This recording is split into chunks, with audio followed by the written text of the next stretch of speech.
Hello everybody, and welcome back to another episode of Vegan Proteins Muscles by Brussels Radio. My name's Giacomo. And I'm Danny. And this is our 12th episode.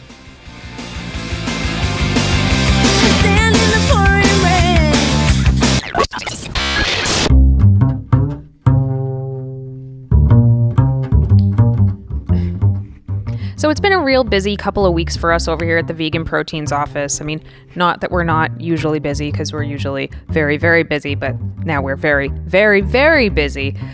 This is the time of the year that we focus on Team Plant Built, which is a team of vegan strength athletes that Giacomo and I founded in 2011? 2012, I think. The end of 2011. Yeah. No, you're right. Well, we talked about it at the end of 2011. Right, and then we started it in fall of 2012. Right. So this year is a pretty big year for us because we have athletes from all over the world. The United States, we have a bunch of athletes from there. Canada, New Zealand, Germany, and Australia. And we are now competing in bodybuilding, CrossFit, powerlifting, and kettlebell sport. And we get together once a year. This year we're going to the Naturally Fit Super Show in Austin, Texas again. And we compete against other people, generally non-vegans, although there are some other vegans that come out just to compete alongside of us. But we compete against mostly non-vegan people, and we usually do very, very well. And it really does a great job of sort of helping to smash the myth that vegans are weak and scrawny, and just spread awareness about things that are possible on a fully vegan diet. Exactly. And, you know, the hope is that by having so many of us uniting together, that with that strength in numbers, there's really no disputing what we're doing. I mean, you can see one person performing really well, outperforming the competition, and you can say pretty much anything to discredit that individual, or just say they got lucky. But if you see a whole team of, what are we now, 45 people? Ish, roughly, that are actively competing as a unit, you see 45 people come swarm in and take home a large percentage of the trophies. I mean, there's really no taking away from that. So, I mean, obviously Giacomo and I are both preparing for that as athletes, but in addition, there's a whole lot of other stuff that goes on behind the scenes. I'm sure you can imagine it's not easy to coordinate, 45 athletes all over the world, get them all together, figure out, how we can promote it once we're together, because it's a pretty short time that you have to, get the message out as far as you can. So there's a lot that goes on with, organizing and promoting and things like that. So it's been pretty busy behind the scenes over here. So right now we're in the middle of a fundraiser to raise money, both to cover the costs of, the overhead of running a team like this, things like accounting and bookkeeping and keeping the website up and running, but also to help cover some of the costs of the international athletes' flights, because they're very, very expensive to get them here. We're not able to cover the entire flight, but part of it is going to go towards that. And also, a large portion of the money we raise past a certain point is going to go back to farm sanctuaries and vegan outreach groups. Last year, we were able to donate $12,000 to 3 farm sanctuaries and 1 vegan outreach group all over the world. And that was really, really cool. But the coolest thing about the fundraiser is that we're able to give back a lot of fun things to the people who actually donate. The good thing is that we have a lot of awesome sponsors who believe in our cause and what we're doing, and they want to give back to you as a thank you for your support. And we also give back as well. I mean, for example, the most popular package is the $100 donation level, where you get a shirt and a hoodie with a limited edition gold print. There's a cookbook, a training book, their ebooks, a CD, a workout mix with our favorite songs. Each teammate contributes something, so you get to share in the experience with us, which is pretty awesome. Wristbands, sticker, earbuds, retractable earbuds. Am I missing anything here? The calendar, that's right. There's a calendar from, that we make during the meetup. And then afterwards, we give that out for the following year. And then we just found out today as well that Plant Fusion has decided to give a 1-pound tub of Plant Fusion to everybody who donates at the $100 level or more. So if you get a chance, just check out the fundraiser. If you can't donate, we totally understand, but if you could share it or spread the word or however it is you'd like to support, we would really, really appreciate it. The website is igg.me/ATHLETICS. PLANT-BUILD. So thank you so much for your support there. And now we have a really cool episode today, one that I've been looking forward to doing for a very, very long time now. So today is our 12th episode, and it's called Do You Even Science? Which is a take from our coach, Dr. Lane Norton. It's one of his slogans, which I really, really love, because he's sort of that he takes the scientific approach to everything, and that's sort of what he's known for, which is why I love him so much. And it's just sort of a play on like the bro-y, do you even lift, but it's do you even science, and we do science, and that's what we're going to be talking about today. We're going to be talking about pseudoscience and the health and vegan and fitness communities and how you can sort of arm yourself against it. So this is something that I see as a big problem, particularly for vegans, because there's so many, vegan gurus out there sort of saying things that don't make any sense and don't have any sort of scientific claim behind them at all. And, that's all well and good if it helps somebody else to feel better or what have you. But ultimately, it makes veganism look kind of silly and like we don't have a leg to stand on.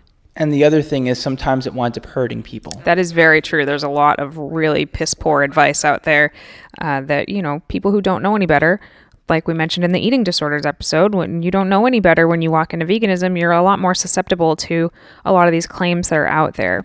So this is something I started to notice a while back. I mean, I've noticed it for many years, but it seems like as the internet and social media grows, it seems to be getting worse and worse. So it really, really bothers me, especially as a coach. A lot of times I end up cleaning up these messes that, other people have left behind from trying to follow these crazy things. And we just wanted to bring some of it into light and help people learn how to arm themselves against these wacky claims that you can find. I mean, you can easily find them all over the internet, all over, a lot of vegan inspiration pages, things like that. And obviously it runs rampant in the health community as well. But since people are already looking for a reason to point fingers at vegans for their stupid diets, it's probably better to, nip these things in the bud. And the more you know. It can be pretty crazy because you can take an exaggerated claim that someone is talking about, which might not hurt somebody.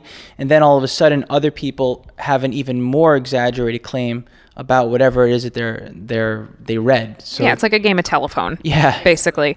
And somebody who I noticed a while back who started sort of doing a great job explaining this to people is Anastasia Zinchenko.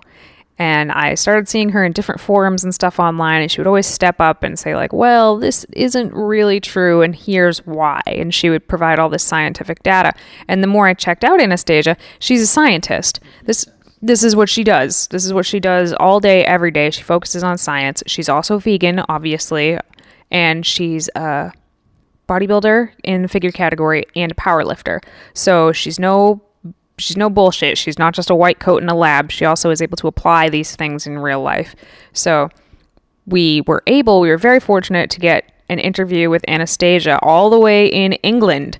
So we had to sync up our schedules a little bit, and we were able to talk to her on Skype. So here's our interview with Anastasia. Can you tell our listeners a little bit about yourself and what you do and how long you've been vegan and all that jazz? Okay, then I will just start maybe at the I'm vegan powerlifter and bodybuilder. At the moment, I'm mostly powerlifter. I started lifting 2.5 years ago.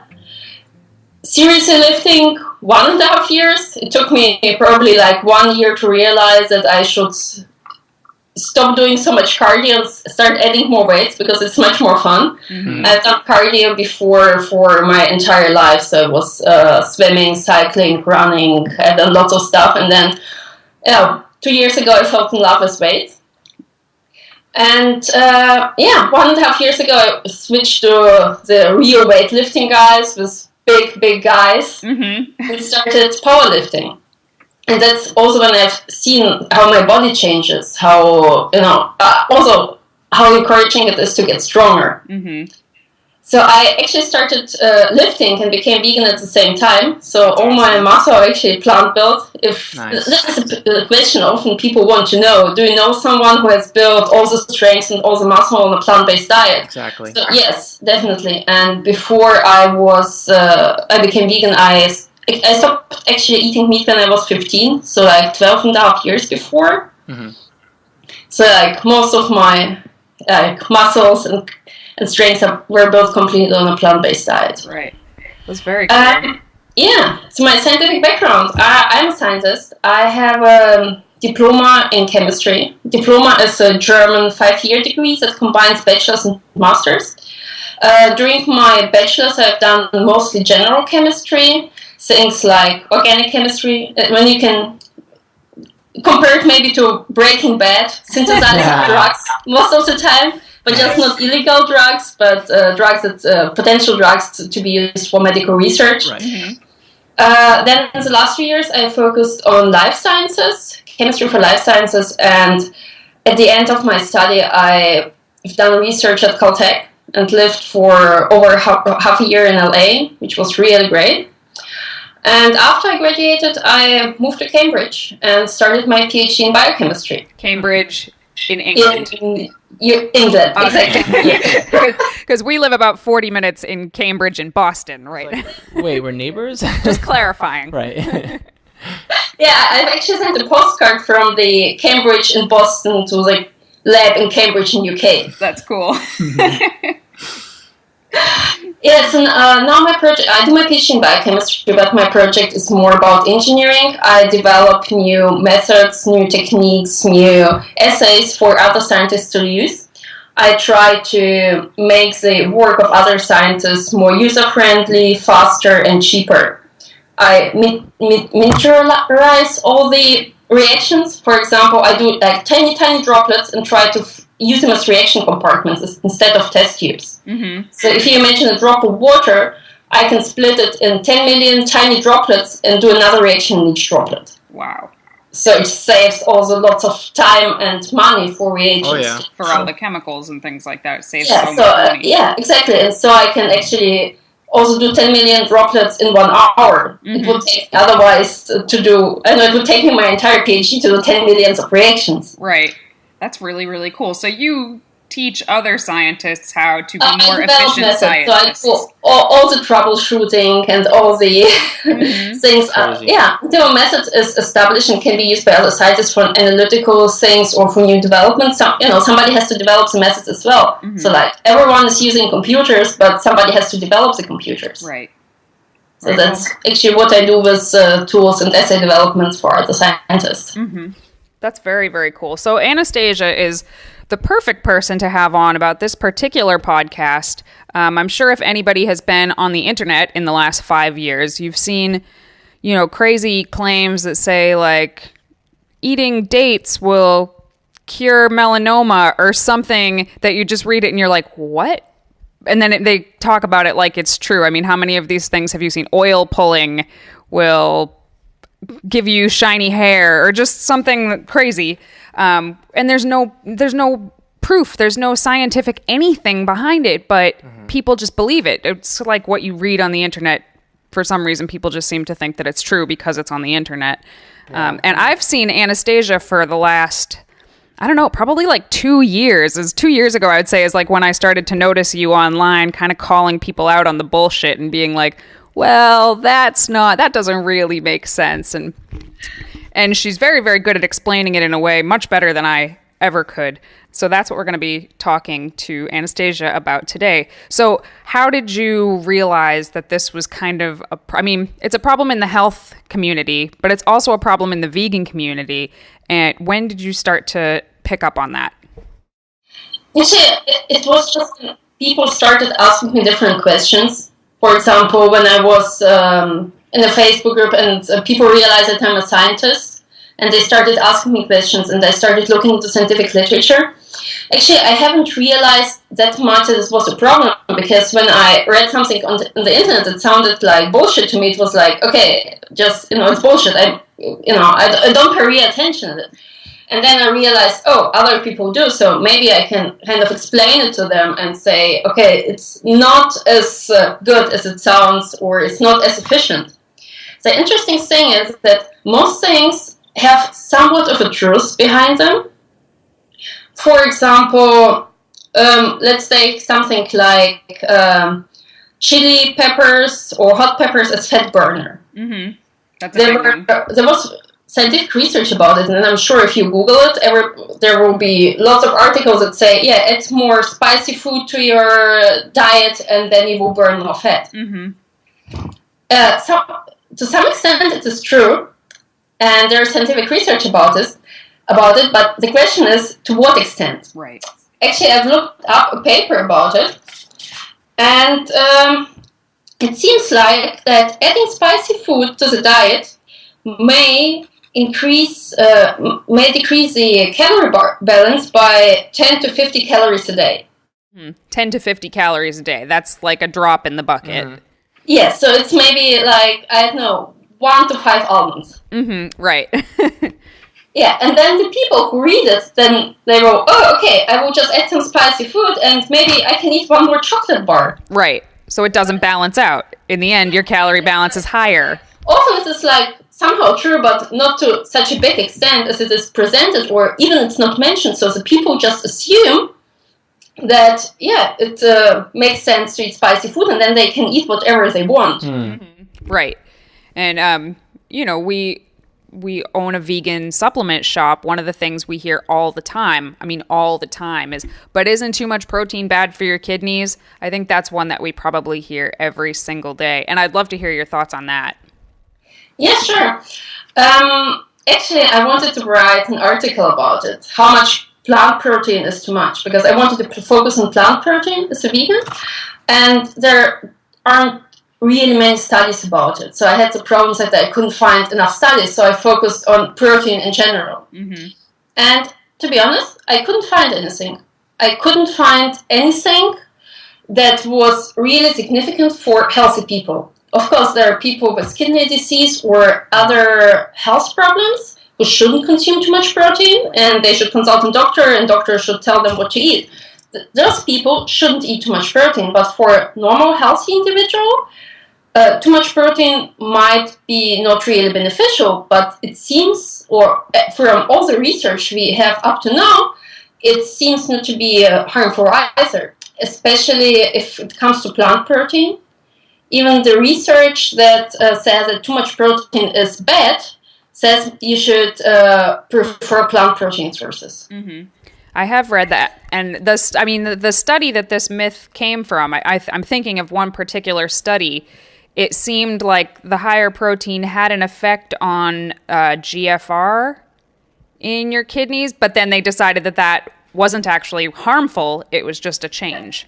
Right? Am I understanding that correctly? That's interesting things that the GFR is also increased in pregnant women. And pregnancy isn't considered as a risk factor for kidney disease. So the scientists are still discussing about it, but pregnant women, then, pregnancy would be bad for the kidney either, but there's no evidence as far as I know. And the thing with too much protein is, what are the protein sources? Most people who consume too much protein eat protein from animal sources. Many of them aren't vegan, or in general bodybuilders who just eat protein without lots of fat and maybe like broccoli on the side. That are the people who eat maybe hamburgers, also junk food, eat from McDonald's. And then the question is it too much protein or too much fat? Because most of the studies that say that too much protein is bad also mention that it's also in combination with high animal fat diet. Also, when you think about the thing that too much fat is not good, then the question is it too much animal fat, or would it apply to plant fat as well, which probably isn't the case if your fat sources are nuts with fiber and so on. Also, another interesting question is it too much protein or not enough good stuff, not enough vegetables? If it's, in general, maybe adding good stuff to the diet would neutralize even the bad effects of junk food. Another thing, as I mentioned, already is protein source. There's some evidence that suggests that plant protein sources may be better than animal protein sources. And in general, the lifestyle. People who eat too much protein, let's say in form of junk food, they aren't particularly healthy either. Probably they don't exercise enough, they have lots of stress, they don't sleep enough, maybe they smoke and consume alcohol.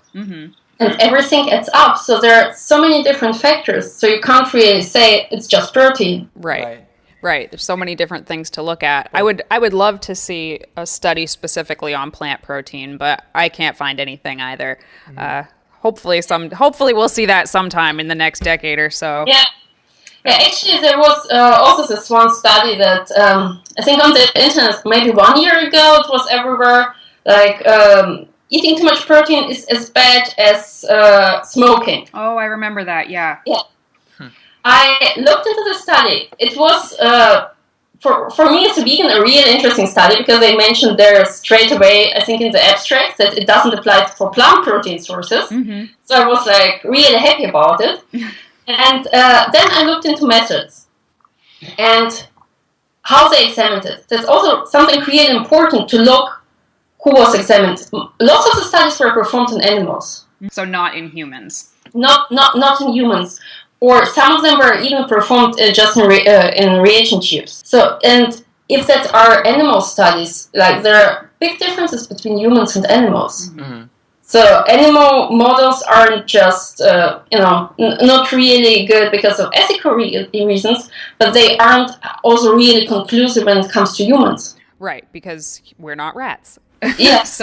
Also, for example, for branching amino acids, for supplementation, you hear about lots of studies. Most of them were performed, or like many of them were performed in rats, and there's actually research that shows that branching amino acid metabolism differs among species. So you can, I take most of the studies as a guideline, but not as the ultimate proof, because you can't really prove anything. Exactly, and I think that's, you just said like one of the most important things that I feel like so many people could stand to benefit from understanding is, okay, so we believe in science and evidence-based theories, but it's important to know that even because a scientific study comes out, that does not mean it is the 100% absolute truth.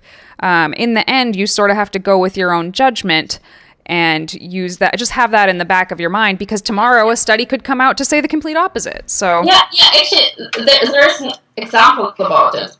That comes across pretty often. That is that calorie restriction prolongs the lifespan.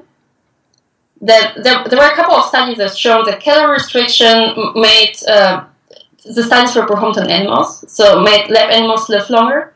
However, there was another study that showed that high carbohydrate, high calorie diet made animals live longer. Mm-hmm. I think that's for mice, and so they are like two completely opposites at the same time. So first of all, we aren't rats. And the second thing is also, if you look at laboratory animals, what about the immune system? Mm-hmm. For example, if they don't eat enough, would they be as strong in the free environment as they are in sterile lab conditions? Mm-hmm. Right. So could they actually survive in the wild if they were weaker from not eating enough? Yeah. Basically. I wanted actually to mention this one study with smoking. Too much protein is as bad as smoking. Mm-hmm. How they have done their kind of research, or how they evaluated the data. Actually, the data was based on a single dietary recall. They had lots and lots of people, I think over 6,000 people, who filled out the questionnaire, what they ate within 24 hours. And then the scientists looked who died in the next 18 years. So actually the data was just based on a single day for each person. Right. And it's not really conclusive for the next 18 years. Yeah, no. And maybe, I don't know, it was somebody's birthday, or the person was too stressed and just ate bad food, or maybe someone wanted to be really healthy and ate good food this day. Mm-hmm. So it's on the one hand, they had really large sample size. So they can say, okay, it's somehow statistically significant because we have taken so many people. But on the other hand, you can't really expect that the people won't change their dietary habits in the next 18 years. Right. Yeah, a lot can happen in 18 years. Yeah, so they've chosen actually, I think, individuals who weren't young anymore. So the chance wasn't that high that they will change their habits. But nevertheless, 18 years is a long time. Right. Yeah. For this reason, I think the study is really interesting. It's a guideline, but it definitely doesn't prove anything. Mm-hmm. So if somebody, let's say you're somebody who doesn't have a scientific background whatsoever, but you're still interested in, health and fitness and veganism, and you're scrolling around the internet and you find an article that says something that you think would be really, really cool if it was true, but you don't know if it's true. What should you be looking for to see if an article is actually based in anything, or if someone just pulled it off the top of their head? First of all, I would think I would look if the article cites references. If there are like names, if there's a statement, okay, scientists found out that this and this is good. Or if there's a general statement just, if you eat this, then you will be healthy. Mm-hmm. Then after such statements that kind of are really, state something really important, there should be a reference to a scientific paper. Mm-hmm. This might be just a small number, and you find the real reference under the article, mm-hmm. and then you can actually Google for it and see what comes out. Or there's actually something like a scientific Google, if you're really interested in scientific research. So it's a Google Scholar, mm-hmm. And you can search for a topic there, or you can go on PubMed. It's also like a searching tool for scientific research, and look up a paper there. Yeah, so the first step would be look up if somebody cites it. Sometimes if no references are given, then I try to take keywords and put them into Google or Google Scholar and just write scientific reference or science or research or study, mm-hmm. or something next to it, and see if I will find reference to a scientific journal. Right. So let's say you find the scientific journal. For most people, when they find an abstract, I know that when I started reading abstracts, I was like, this is a different language. I don't even understand what they're saying at all. And I took plenty of science classes in college, but they're still pretty confusing sometimes. So somebody who hasn't done that is going to be like, I don't know what this is. Yeah. If it's also for me, if it's not my field, I have a pretty specific field, or also scientists have a specific field. So when I look up papers outside my field, I really have to learn new things. Also, often new words I haven't known up to then, and I have to Google a lot. So you have this abstract. Also, the thing is, often scientific papers, you can't really access them for free, so they aren't open source. Now, more and more open source papers appear, which is really good, so you can look into the original source. If there's an abstract, it just summarizes what the paper is about. And I think the first 1 or 2 sentences should explain why this research was performed, why is this important. Then it should describe what methods were used, and then results in the conclusion. Mm-hmm. For methods, it will be interesting to see, depends on what you're looking for, it will be interesting to see what population was examined. If it was in vitro study, it can mean that somebody has taken protein out of the cells and put it in a test tube and has done something with it. So the result from this study would really not represent what happens in a human. Mm-hmm. They might give a clue what to do next and what to examine, for example, in a human or in a cell outside, like human cell in a petri dish, but they aren't really conclusive. Right, because usually I don't look at in vitro studies, just if I don't find anything else. Then, of course, there are animal studies. They don't represent what happened in humans as well, but they are definitely a better clue than the in vitro studies. Mm-hmm. Then it is also important to look what populations were examined. For example, if somebody wants to look about muscle growth or effect of protein on muscle protein synthesis, and it's a young individual, I wouldn't necessarily look at the study who examined elderly women. Or are they doing it on trained individuals or untrained individuals?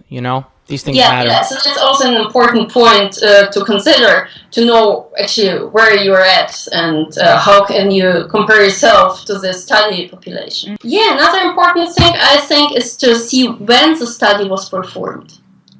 If it's an old study, for example, lots of things for food combining studies. Yeah. They were performed 100 years ago. And now people still cite the studies and foundation for all these food combining theories. But the studies were performed 100 years ago, also in test tubes, and with the scientific methods that are really, really bad compared to those we have now. So now scientists are much better also because of their analytical methods. Mm-hmm. I don't say that the scientists 100 years ago made a bad job. No way. They just didn't have the tools we have now, and they couldn't draw the conclusions we draw now. Mm-hmm. So we need to move on from this research and build upon it rather than just look at this 100-year-old study as the truth about food combining. Also, it's not necessarily, I think 50 years old is already pretty old. 20 years is already old, actually. Because science moves on. Science is a kind of constant process. We discover new things. And also we have better technologies that are more sensitive and allow us to look deeper into all of this things that are going on in the human body, and then maybe discover new things, and then the old theories we had maybe build on them, or just say, okay, maybe it's not as we thought before because we didn't have the tools we have now to find out what is more probable. Mm-hmm. But I mean, I think something that might have to do with it is, who are paying for these studies, who are funding these studies, and why do they want this information? Why do they keep putting it out there? I mean, it's important to know why these studies are being done, because usually those who can afford to fund it, typically they have an agenda. Yes, but usually you won't find it in an abstract who founded the study. You have to look at the end of a scientific paper. Yes, lots of the studies are maybe founded by some kind of industries, companies. I'm really skeptical about some fat burner studies who were founded by the company who sells fat burners, right? Dietary supplements, right? And it's often written there, but it's not that. To be honest, I haven't found that many studies who were founded by some kind of companies. There are some, but not that many. Mm-hmm. Okay. And well, if it was founded by the government, or usually it's written there, then it's actually fine. Or some research council, then it's not kind of a company that wants to sell something. What else to look for? Okay, at the end, of course, of the paper, you should look at the conclusions. Mm-hmm. Maybe last 2 sentences. Yeah. What did they find out? Mm-hmm. If something was efficient or not, or to what extent. Also, think about it rationally. Yeah. Like with the chili peppers, how much it actually, if there's like something like, or fat burner, they enhance the fat burning effect by 1%. And then if we recalculate it to calories, and it's like, okay, that maybe 10 calories, then, mm-hmm. Okay, yeah, they were better, but, what does it mean in the real context? What does it mean in the real life? Mm-hmm. Exactly. Does it can go and eat a chocolate bar now? Mm-hmm. Yeah, I mean, maybe in a game of inches, it can play some small role, but it's not a reason to just fly off the handle and eat, chocolate bars and think it's going to equal out. Yeah, so it's actually also a good point. How measurable is it? Mm-hmm. For example, if a study found out that the study group A gained more muscle, maybe like 2% more muscle, or lost, 5% more fat.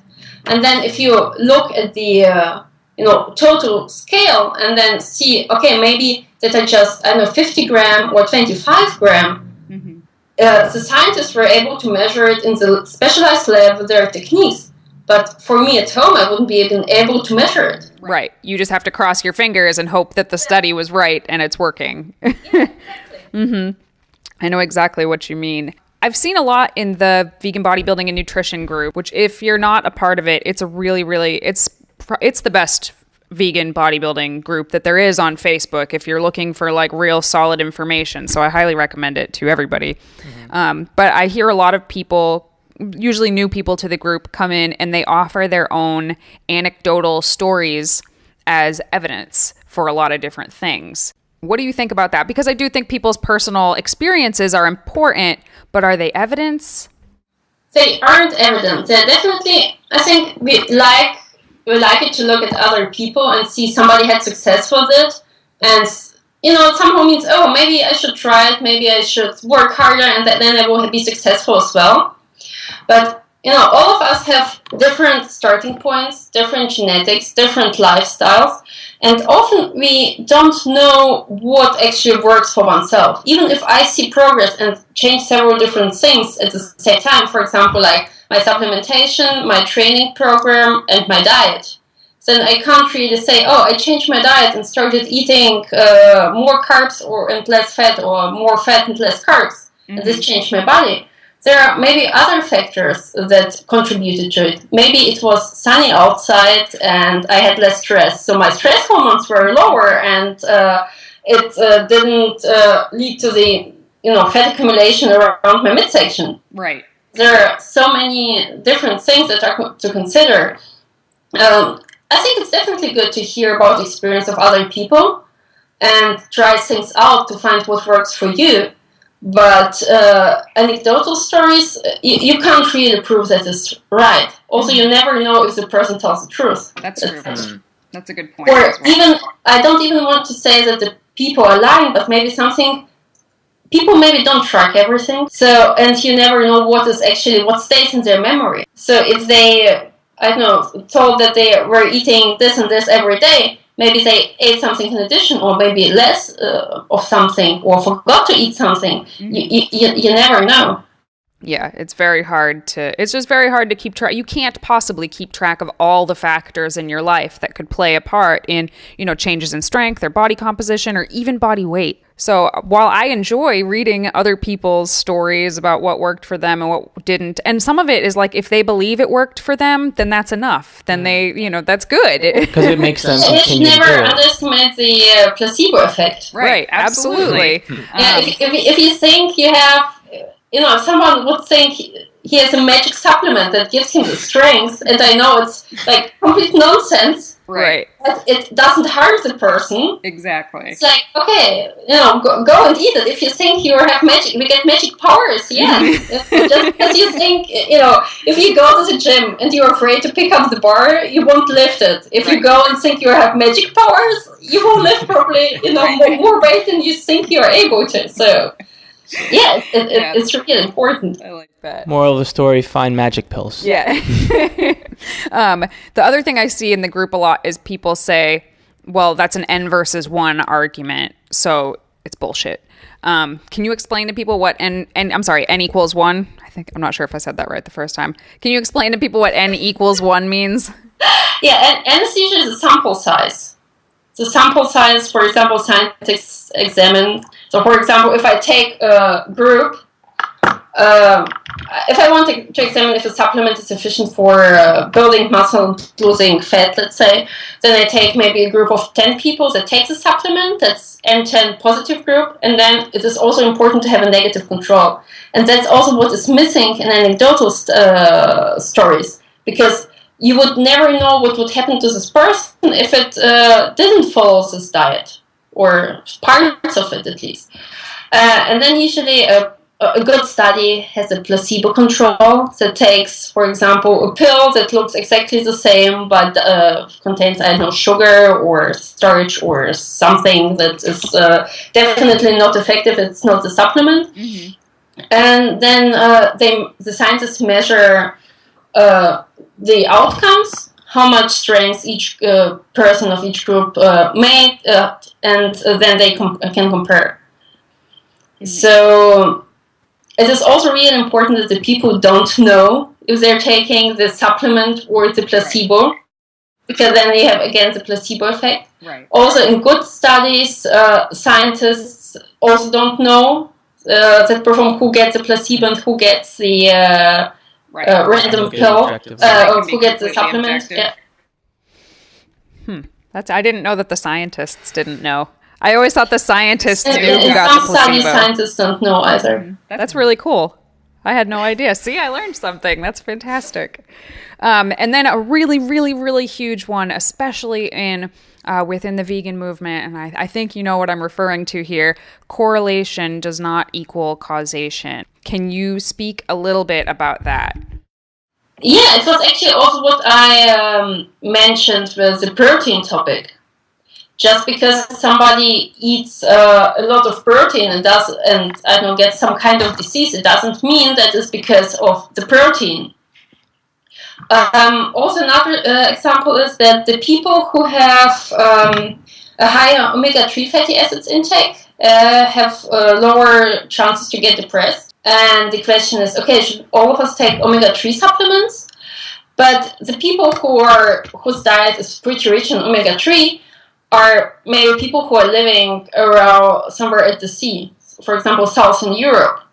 And at the same time, they have more sun than the people in Northern Europe. And also they're pretty much more relaxed. So the question is here, is it, also it correlates to their fish intake or omega-3 intake that they have lower chances to get depressed. At the same time, they may be not that depressed because the sun is shining and they have good mood all the time. Yeah. So just because initially when you look at something it seems like A is causing B doesn't necessarily mean that A is causing B. You have to step back and look at the whole picture. And I think the biggest example of this, and I'm going to get so much shit for even saying this, is probably the China study, which is like the holy Bible of veganism. And that is probably the biggest misinterpretation of correlation equaling causation that's been really, really hard to deal with within the community. And I know that it gets brought up a lot in the group as well. I think it's almost impossible to really prove anything, especially when it comes to diet. Sure, I can prove in a scientific study that a toxin is toxic. I can give somebody a toxin and the person dies and I have proven that it's toxic. But if it comes to such complex things like nutrition and lifestyle and everything, then you can't really prove anything. That are just the things that suggest, and there were like lots of different things that happened at the same time. Mm-hmm. Right. For this reason, yeah. And I think often also the study was performed some time ago, so it's not such a recent study. Mm-hmm. And also some of the articles I read, they cite old papers, old sources, and where the scientists didn't have such methods we have now. Mm-hmm. It's very good. Yes, in general, the protein topic, I looked really into it, and I couldn't find any evidence that really convinced me that it's protein is isolated macronutrient that causes all the trouble. Mm-hmm. In some cases, of course, I have to say that for cancer, some cancer types are methionine dependent, so they're dependent on one amino acid that is high abundant in animal protein sources and plant protein sources. Methionine, you said, right? Methionine, you said? Okay. Yeah. And for some people who have this cancer type, definitely I wouldn't recommend a high protein diet and definitely not high in animal protein. But in general, for a healthy individual, I don't think it's a problem. Mm-hmm. Also, an interesting thing is that especially people in the fitness community, in the vegan community, who want to build muscle, they try to optimize everything to get this muscle growing response. But at the same time, if our body is in this anabolic state, it might be something that can cause cancer to grow. Right. If it can cause your muscles to grow, it could presumably cause cancer cells to grow as well. Yes. And now in the vegan community, all the people say, okay, I want to eliminate this and this from my diet because it raises IGF-1 levels. Right. Because it can cause cancer. Then, it is also important to consider, yes, it if someone has cancer already, it can promote cancer growth. But all of us have mutations in the DNA, but our bodies have a mechanism to fix it. Mm-hmm. It's just when it gets out of control, it doesn't get fixed, but then cancer is formed. But for example, AG1 was thought it can promote cancer growth. However, it is also important for muscle growth. And actually, everything that is produced by our body has a certain function. There was a hypothesis that actually vegan can have the higher danger of stroke because actually IgA1 protects against stroke. Interesting. So in all the populations that have a higher percentage of plants in their diet, I think in Asia they have a higher stroke risk. And it also, again, it's a theory. Nothing is proven. Right. But it might be because their IGF-1 level is too low. So if you read on the internet, oh, IGF-1 is bad, IGF-1 promotes cancer, then you should always remember there's a reason why it is in our body. So it has important function also for our cardiovascular health. It's bad if there's too much of it. Like everything. If everything gets out of the balance, that's bad. But if it's within a healthy, normal range, it has its beneficial functions. Right, and I think it's just really, really important. We see a lot of scare tactics in veganism about, specific nutrients or specific foods being like the devil, and you just have to take the whole picture into consideration, which to me I think is really the takeaway from everything, is you have to use your common sense, think about what this really means to you, and try to step back and see the bigger picture as much as you can, because usually if something sounds like amazing, like a miracle, or if something sounds like if you eat it, it's going to kill you right now, that's usually, in my experience, not the truth. The truth, and I'm using quotation marks because I know you can't see me because I don't think there is really a truth. The truth is that the answer is probably somewhere in the middle. Somewhere in the moderate range. Definitely. I completely agree, yes.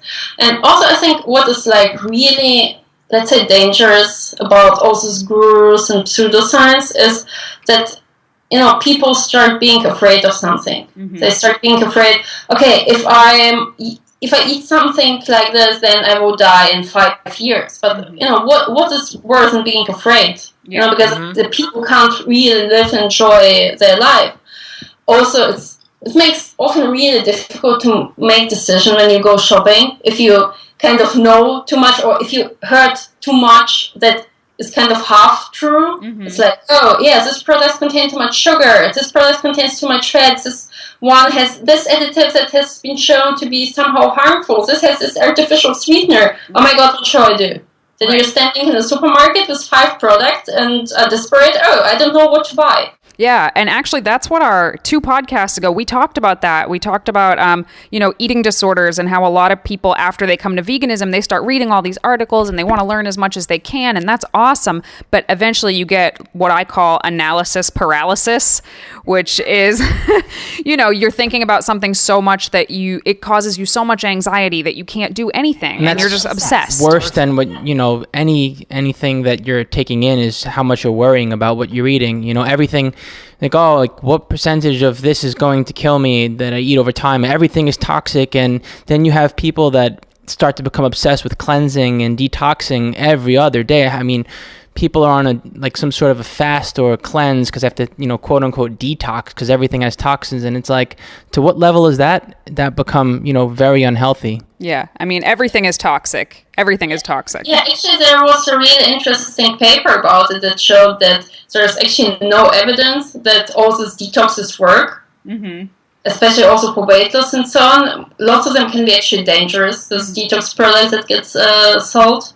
Yeah. And if someone doesn't have toxins in the body, like I don't know, if isn't heavily, doesn't consume alcohol all the time, or isn't drug addict, there is no need to detox. On the verge of food poisoning or mercury poisoning or something like that. If you're not at that level, then maybe not worry about that so much. If you have a healthy, functioning liver and kidneys, your body is detoxing itself all the time. Our bodies were like the enzymes in our bodies evolved to detox. Right. They don't need any help. Yeah, that's the same for digestion. We don't need, if someone doesn't have a disease or some kind of health problems, we don't really need help to digest food. I refer here also to raw food. What you see all the time. Oh, contains raw enzymes, is raw, but why? Yeah, the point is, the only reason I can see to eat raw food is maybe because some vitamins are heat sensitive if you cook them. But if you eat a mixture of raw and cooked food, it shouldn't be a problem. Right. Because some nutrients become more bioavailable upon cooking. Right, like tomatoes. Yeah, so you get a healthy balance. then raw food is more filling. So fibers are the people who have maybe problems with overeating. If they eat some raw veggies on the side, then kind of less food will fit into their stomach, let's say. Yeah. Or they spend more time chewing, and at the end they eat less. Right. Yeah, then it can make sense. But in general, consuming everything just raw, it doesn't make sense. No. And also, the people say, okay, I don't want, if you cook, you processed food, but also raw smoothies. If you smoothie lots and lots of greens. Too high and... if you blend all of it, what is it? Isn't it processing? Yeah. Yeah. Well, dehydrating is processing. Yeah. Isn't the whole premise of raw foods that, by heating foods up past a certain temperature that you're destroying enzymes, and the enzymes are what help you digest the food. I feel like that's the whole... Right, that's the whole premise. Well, and everything. The nutrients, they think you don't destroy the nutrients. So our bodies have their own enzymes. Also, a question I kind of ask myself then all the time is, okay, if the plants help us to digest themselves, why doesn't plant digest itself all the time? Right. Yeah, that's a good point. I've never thought of it that way. Yeah, it's nothing I have just, scientific proof for, but it's just an idea I have. Right. It's when that common sense comes in. Yeah. Our enzymes are specialized to break down the type of nutrients our body needs, our body has to digest. So, and it is really specialized for it. And even if there are some enzymes in plants that might have the same function, they won't be as efficient as our own enzymes. Right. And a lot of them get destroyed on the way to your stomach anyway. Hydrochloric acid. So as soon as you start digesting. So, yeah, we're going off on a raw food tangent. I knew it was going to happen one day on this podcast. We can't help it. But, all right, so if you could give people one piece of advice when finding literature that they're unsure about online, what would it be? Think. Think. Yeah, look, it is really important, critical thinking. Also, everything, even if I have a certain opinion, I try to ask critical questions. Or even if you maybe aren't expert in this particular field, you can even Google for it. If you put in the topic and then the criticism next to it, maybe some, pages will come up that kind of ask critical questions about it. That's really, really important. And we'll put some of these tips into the show notes as well, like what websites we like to use to search for studies, or the terms that you put into Google to find something that's actually helpful. So we'll put that in there for you guys. In the meantime, Anastasia, if people want to get in touch with you, where can they find you? So on Facebook, I have a Facebook like page, Anastasia Vegan Warrior. Then I have a blog. It's Science Strengths, written everything in one, .wordpress.com. Okay. And I have a YouTube channel. It's called Science Strengths as well. Yeah, and she does a really, really good job with the YouTube videos. If you get a chance to check those out, Anastasia is very, very good at explaining very complicated things in a way that makes sense to pretty much anyone. So I think that's really cool. If anyone has a question, you can just message me on Facebook and I can try to answer it. And if you're also an admin of the Vegan Bodybuilding and Nutrition group. Yes. So if you're not a part of that, you should join it, I think. Yeah, you should join it. And especially if you want really me to answer something, then just tag me in the post. Because sometimes I just oversee, questions people ask if I'm not tagged. Right. Yeah, the same thing happens to us all the time. Facebook can be very overwhelming. Yeah. But all right, Anastasia, well, we really appreciate having you on the show, and hopefully we can have you back again some other time and dig more into this, because like I said, I do feel like I could talk about this sort of stuff all day. And yeah, love to. Yeah, thank you. All right, well, thank you so much. Thanks, Anastasia.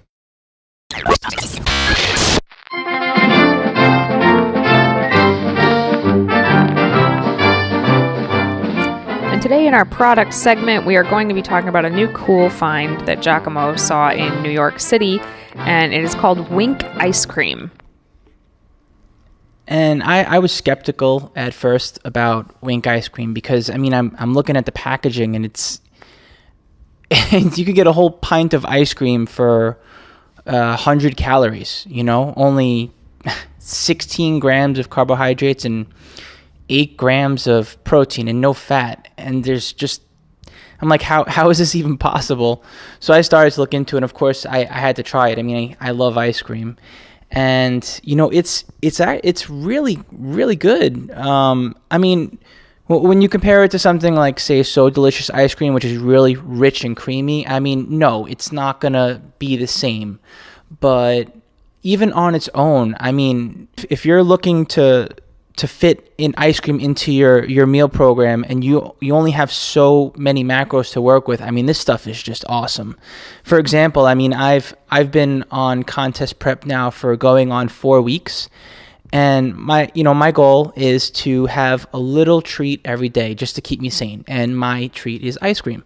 So I've had ice cream 4 weeks in a row, and without this stuff, I don't know that I would be able to do it.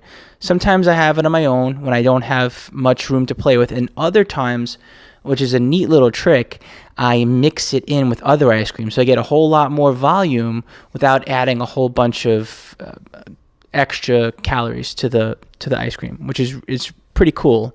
And you know, so the base of it is pea protein, and let's see, it's sugar-free, gluten-free, fat-free, soy-free. So if you have any allergies, I mean, this stuff is totally legit. I mean, it's awesome. Sweetened with agave, and there are a lot of flavors too. There's cake batter, which is my absolute favorite. I haven't tried the cocoa dough, but I have a feeling it's going to be pretty good. There's also cocoa mint, cinnamon bun, which I also really love, iced latte, vanilla bean, for example. There's a couple more flavors too.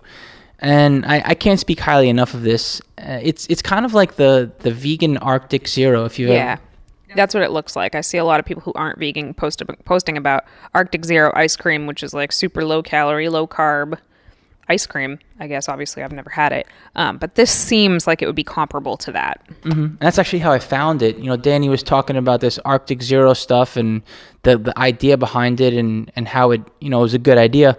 And I said, I wonder if they make something like that that's vegan. So I started searching around, and of course, lo and behold, there it is.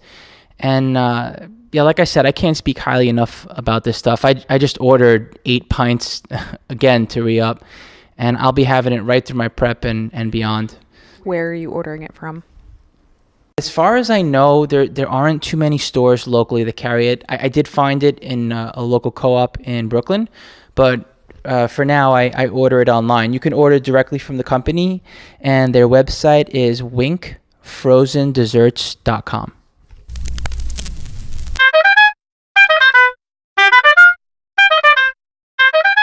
Okay, and now we're going to take some questions and see if we can give you some answers. Our first question comes from Doug. He emailed this in. It says, I just listened to the podcast on eating disorders, and it made me think about something similar that very few, if any, vegan podcasts ever talk about. The problem is the challenges that men with very high metabolisms face when being vegan. Before I was vegan, I weighed anywhere from 210 to 220, and I was consuming about 3,000 calories a day. Since becoming vegan, I am now 190 to 200, and I'm consuming 3,500 to 4,000 calories a day. The reason for this, I have no idea.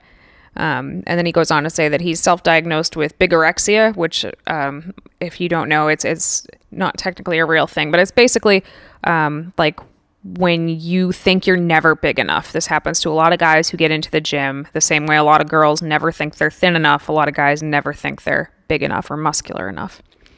And honestly, I'm sure that's why almost 80% of vegans are women, because no one is really targeting on promoting the vegan lifestyle or making products for the stereotypical male that just wants to get bigger. Bigorexia, yeah. I mean, I feel like that is probably perpetuated by steroid use, you know, guys just becoming superhuman from performance enhancing drugs. And of course, those are the ones that we see in the magazines. And then on top of that, those photos are photoshopped. I can totally see why that would happen. And I feel like we've all been there at one point or another. But anyhow, to answer your question, I see what you're saying. I mean, you're eating more and you weigh less, and you can't, you're not putting on the muscle that you want to, or you want to get back up to that higher weight that you were before you went vegan. And a couple things come to mind.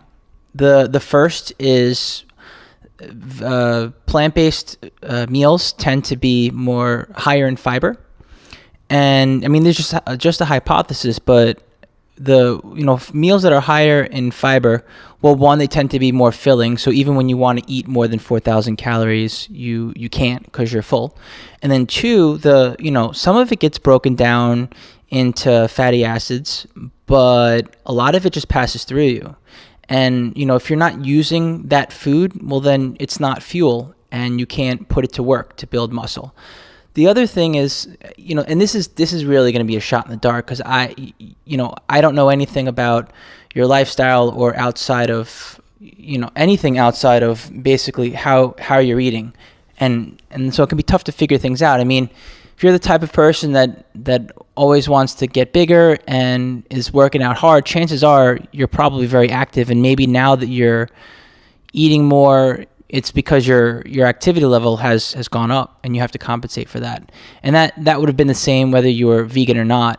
Basically, if you're more active, you need to eat more. And especially if you have built muscle and your lean body mass has increased, lean body mass is a lot more metabolically active than fat mass. So even though you weigh less, you may have more muscle than you did before, and that may mean that you have to eat more. Yep. So you can get to that point where you're building the muscle, which is great, and then to maintain the muscle, you have to wind up eating even more, and that can be a challenge that we all face. I completely understand, and finding a balance with how much fiber you're getting in can really help with that. I think that's a huge thing that a lot of vegans don't even remotely think about, because we're bombarded every single day with make sure you get your fiber, and the fact that I don't know any vegan who's not getting their fiber. You don't even have to try. If you're vegan, you don't even have to try to hit your fiber goals, basically. I can't even think of what I would have to eat to be full in a day and not hit my fiber goals. So I would suggest tracking your fiber, seeing what it is, and if it's high, and I mean, I guess if you're in the 3,000 to 4,000 calorie range, I mean, if it's over 70 grams or so, I would say that's pretty high, and I would try to scale that back, because the calories that are not from fiber are the ones you're actually going to be able to utilize for energy more efficiently. And then, something I always recommend to guys, particularly with very high metabolisms like ectomorphs, I suggest eating super, super calorie dense foods, because you're going to get more calories, energy for a smaller amount of food, so you'll be able to eat more of it. So things like grains are really, really good. Peanut butter, nuts of any kind, so good. And you can just throw it in a smoothie. As opposed to a giant salad, which, maybe only has 500 calories, but is a big bowl that you can't eat much more after that. So I don't understand why you wouldn't want to eat 500 calories of nuts is just like a couple handfuls. Yeah, it's nothing. To mix some of that in, you'll be able to eat more easily. Yeah, so the answer may just be that you need to eat more than you're eating, which I'm sure you don't want to hear. But if you're strategic about it and find the right foods, it doesn't have to be a nightmare. And also cutting down your fiber of those calories will kind of be increasing how much you're eating just by doing that. Yeah, it'll help a lot. And our next question comes in through email from Stephanie Rice. Hey, Stephanie. Hi, guys. I was thinking about some stuffs as a response to the Clean Eating podcast. My knowledge of clean eating first came as reducing sugar intake, with the idea that fat doesn't make you fat, sugar makes you fat.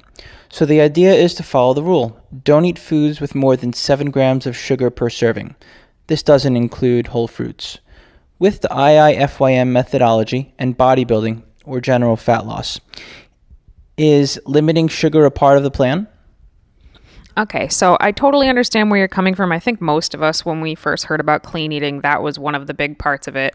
It was all like, watch your sugars, but eat healthy fats. Fats are good for you. And I think that for the majority of like your average American, I think watching your sugar is probably a smart thing to do, because it's so easy to go over. But the fact of the matter is that sugar doesn't make you fat. Fat doesn't make you fat. Carbs don't make you fat. eating over your caloric maintenance is what makes you fat. And I guess I shouldn't say that. Eating over your caloric maintenance makes you gain weight. Whether that's muscle or fat really depends on your training program and stuff like that. So with the IIFYM methodology, no, you don't really have to watch your sugar per se, unless you have, a pre-existing condition like diabetes or pre-diabetes or something like that. But if you're doing it correctly, and I know that there are people out there who literally do just eat junk all day and call it IIFYM, but for the most part, I prefer to call it flexible dieting because I just like the sound of it better. You could technically eat sugar all day long, and you could still reach your physical outward aesthetic goals by doing that, as long as you stay within your macronutrient requirements. I mean, what your insides look like at that point may be a completely different story. So I do suggest still, being sure to hit your fiber, and that's kind of the thing. For most people who are not vegan, that can be a little bit tough, which is crazy to think about, that people have a hard time hitting their fiber goals, because I have a hard time keeping mine down. But if you're getting enough fiber, then that is going to slow down the digestion of sugar so much, especially if you're eating them together at the same meal, that you're not going to have these crazy insulin spikes or anything like that. But ultimately, at the end of the day, just making sure that you eat within your caloric and macronutrient goals is going to, you're not going to get fat by doing that. However, I also like to say, don't eat like an asshole, and, be sure that eat your vegetables. Like, always eat vegetables. I always like people eating vegetables. And if you're eating your vegetables, it really doesn't matter if you can fit a cookie into the end of your day every single day. Nothing bad is going to happen to you. You're not going to get fat as long as you're within your goals. Yeah, but you want a diet that is nutrient dense. Vitamins, minerals, and antioxidants. You're going to get more from food than you are from, say, taking a multivitamin in the morning. And I think it's pretty important to not discount that, to get your green leafies in, get your fruits in, and be flexible. When you have a craving, honor that. If you want to treat, honor that. But don't eat junk food all day. Not that you can't reach your goals that way, but right. Well, that's the thing. It's like, better. In theory, yes, you can eat sugar for all of you could eat table sugar for all of your carbohydrates and still reach your physical goals. Is that smart? No, but in theory it would still work. So yeah, there are people who are going to try to do stuff like that and just eat Pop-Tarts and crap like that all day. But for the most part, for people that have some common sense, it's more like you work something like that in when you want it, or when you have the space for it, or a special occasion, or what have you, and then you still eat a lot of whole nutrient-dense foods.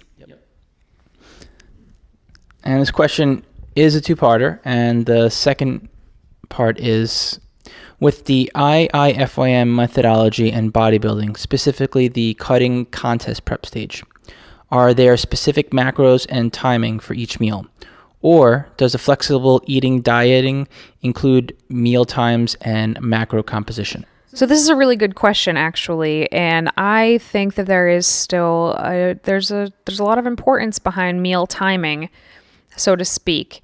And part of it is, okay, let's say your protein goal for the day is 120 grams of protein. That's you've done your math and figured it out, and your protein goal is 120 for the day. You should not be eating that all in one sitting. And there's a few reasons for that. One, can you imagine how much that would hurt your stomach if you ate 120 grams of protein in a sitting? But also, your body is actually able to stimulate muscle protein synthesis about 4 to 5 times a day. Some studies have shown as little as 3, but some have shown as many as 5. So I think it's a good idea to split your protein up into that many meals so that you can stimulate the muscle protein synthesis and muscle growth as often as possible to optimize your goals. And yes, it is satiating. I do think it's a good idea to time a lot of carbs around your workouts. Just seems to make sense to me personally, because I feel like I run better that way. And, a lot of people who are pretty intense athletes do run better with carbs around their workout. It makes sense. It's immediate energy. It replenishes your glycogen, et cetera, et cetera. But however, there is some flexibility within that. If you're a person who is super, super busy and the idea of eating 5 or 6 meals a day is like, that's not going to happen for me. You don't have to eat 6 small meals a day to like stimulate your metabolism, which was, what was thought for a really long time.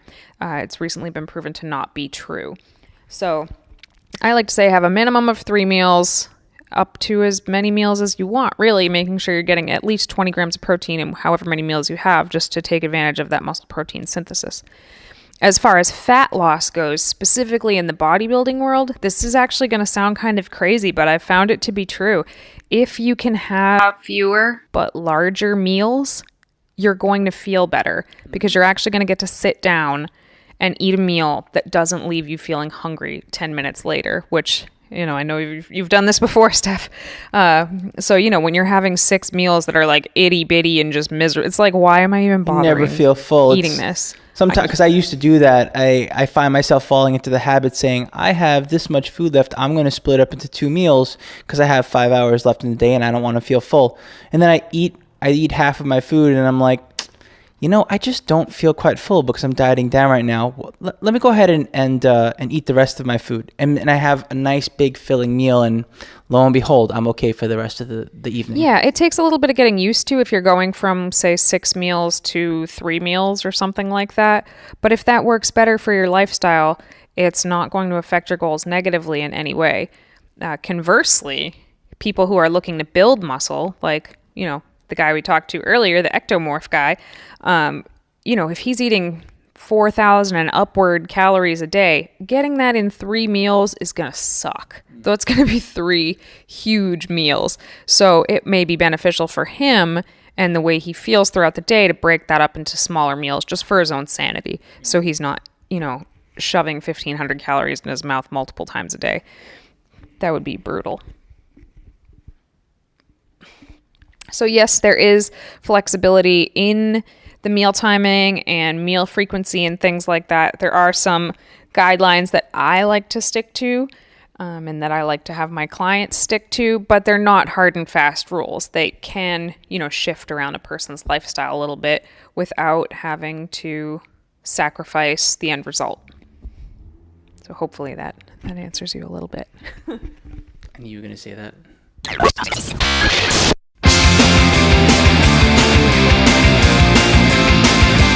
All right, thank you so much, guys, for tuning into our 12th episode of Vegan Proteins Muscles by Brussels Radio. If you've been listening to the show for a while and you like it, if you could leave us a review or a comment on iTunes, it'll just help us get out there a little bit more, and hopefully we can start spreading this message of the fact that vegans can be strong and build muscle and be fit and active without eating animals. So anything you could do like that would be really, really helpful. And if you do leave a comment or rate us on iTunes, take a snapshot of it on your phone and either tag us on Instagram, or you can send it to our Facebook page at Vegan Proteins, and we will send you a little care package. So if you could do that, we would really, really appreciate it. And that concludes episode 12 of Vegan Proteins Muscles by Brussels Radio. Thank you guys so much for listening. If you have any questions, you can reach us on Facebook, Instagram, and Twitter at Vegan Proteins, or find us at veganproteins.com. My name is Danny. And I'm Giacomo. And we will talk to you in 2 weeks.